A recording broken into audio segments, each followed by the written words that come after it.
Aujourd'hui, lundi 23 mai 2016, le Centre de recherche et d'études sociales a organisé en partenariat avec la Banque africaine de développement un séminaire pour le lancement du rapport national protection sociale et économie informelle en Tunisie, défi de la transition vers l'économie formelle.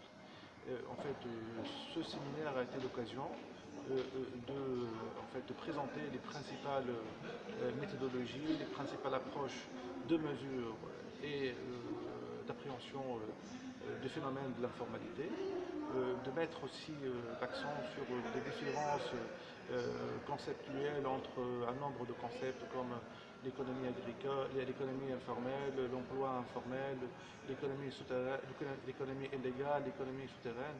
Donc juste en fait pour que les gens en fait, qui ont assisté, pour que l'assistance comprenne les subtilités entre ces différents concepts. Ça, d'un point de vue méthodologique. Voilà. Quant aux présentations, ils ont porté essentiellement un survol historique des différentes phases, des différentes stations d'extension de la protection sociale à l'économie formelle, depuis le début du siècle passé. Ça, c'était la première des choses, parce qu'effectivement, il y a un grand lien entre la protection sociale et l'économie informelle. Parce que déjà, au niveau des définitions, on définit l'emploi informel à l'aune plutôt en l'absence de protection, plutôt de paiement de cotisations sociales. D'un point de vue des résultats, les résultats les plus saillants, les plus importants sont comme suit. Pour l'emploi informel, actuellement, en 2015, ils sont 1 92 000 travailleurs à ne pas être immatriculés à la sécurité sociale. D'où, en fait, conséquemment, ils sont considérés comme étant informels. Ainsi, pour l'année 2015, on a un taux d'informalité de 32,2% contre un taux de 34% en 2005. Il y a eu deux mouvements, en fait deux tendances. Une première période dans laquelle le taux d'informalité a baissé, de 2005 à 2011, et puis en fait l'augmentation a été réamorcée de 2012 à 2015. Cette augmentation pourrait s'expliquer par des phénomènes de récession de l'activité économique, parce que l'emploi informel est un phénomène contracyclique. Lorsque l'économie en fait, lorsque la croissance est en panne, lorsque l'économie fait face à des problèmes de récession, c'est en ce moment-là que l'emploi informel reprend sa croissance. C'est le phénomène contracyclique, parce que l'emploi informel est un amortisseur de crise et de récession pour les ménages tunisiens.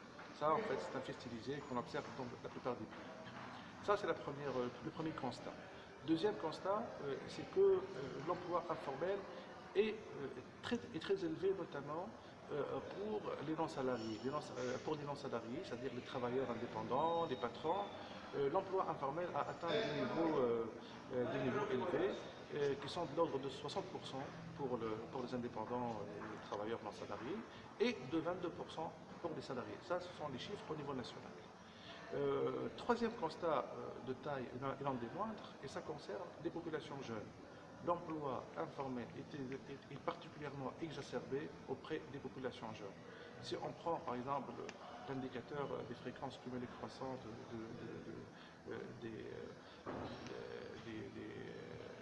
plutôt de l'emploi informel par structure d'âge, on se retrouve devant un constat ahurissant, c'est que 80% des hommes et 40% des femmes, plutôt le taux d'informalité auprès des populations âgées de moins de 40 ans est de 80% pour les hommes et de 40% pour les femmes.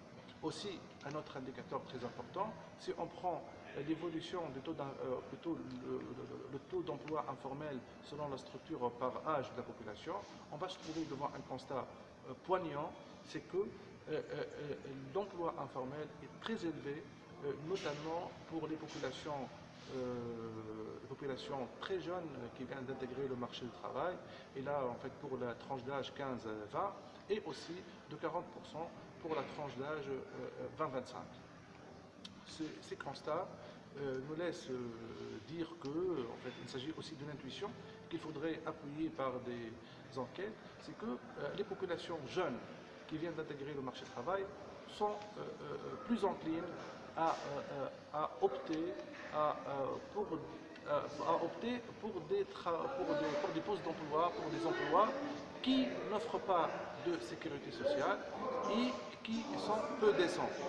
Mais au fur et à mesure que la carrière avance, ils deviennent beaucoup plus attirés à opter pour des postes d'emploi qui offrent une sécurité sociale.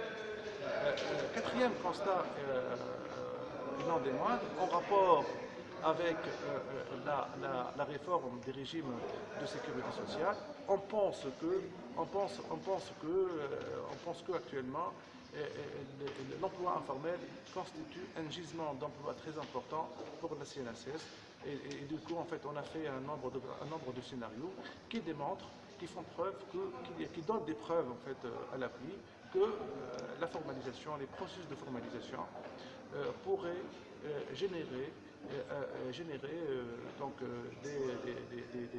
des sommes substantielles à la CNSS qui pourraient l'appuyer à lisser les taux de cotisation d'équilibre. Et cette solution pourrait, à condition qu'elle soit couplée par une réforme paramétrique des régimes de retraite, elle pourrait effectivement atténuer les pressions qui sont déjà très lancinantes au niveau de la CNSS et aussi au niveau de la CNRPS. Les recommandations qu'on propose actuellement, principalement, il faudrait renforcer le contrôle au niveau de la CNSS. Il faudrait aussi travailler sur la conscientisation des gens par rapport au phénomène de paiement de la sécurité sociale, à opter pour une sécurité sociale, pour se couvrir contre les aléas de la vie, etc. Troisième point, c'est que aussi il faudrait renforcer notre connaissance du phénomène du travail informel, de l'économie informelle de manière générale, à travers les enquêtes statistiques et le travail d'exploration statistique. Et dans ce domaine-là, on a déployé, on a avancé pas mal de recommandations en direction de l'INS pour renforcer les enquêtes, pour mener des enquêtes qui soient orientées vers l'exploration de l'économie informelle.